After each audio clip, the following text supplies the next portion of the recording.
ক্যাবিনেটে বলা হয়েছে যে পাঠ্যপুস্তক আগামী মাসের মধ্যে সবাই হাতে পাবেন, সবার হাতে।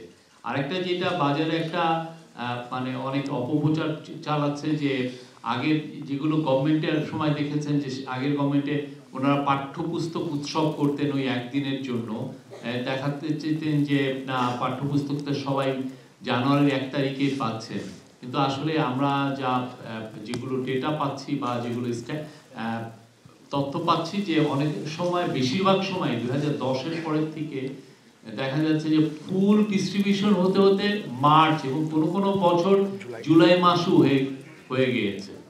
তো এই একটা বিষয়, তো এই বিষয়ে আমরা কাজ করছি, এই গভর্নমেন্ট ইন্টারিম গভর্নমেন্ট কাজ করছে। ইন্টারিম গভর্নমেন্ট প্রত্যেকটা বিষয়ে ইভেন এমন হয়েছে যে যারা যারা পেপার উৎপাদন করে তাদের সাথেও এই গভর্নমেন্ট বসেছেন যাতে জিনিসগুলো এক্সপেডাইট করা যায়।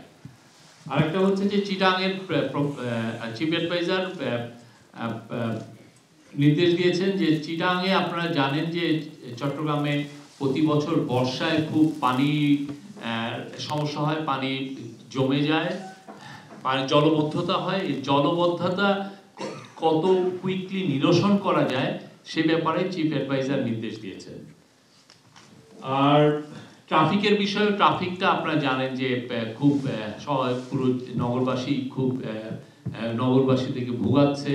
তো সেই বিষয়েও যত কুইক কত দ্রুত সলিউশন করা যায়, কিভাবে কি কি মেজার নিলে খুব দ্রুত এটার একটা ভালো আউটকাম পাওয়া যায়, সে বিষয়ে যথেষ্ট আজকে বড় একটা ডিসকাশন হয়েছে এবং আপনারা সামনে এই বিষয়ে আরো কিছু খুবই কুইক স্টেপ দেখবেন।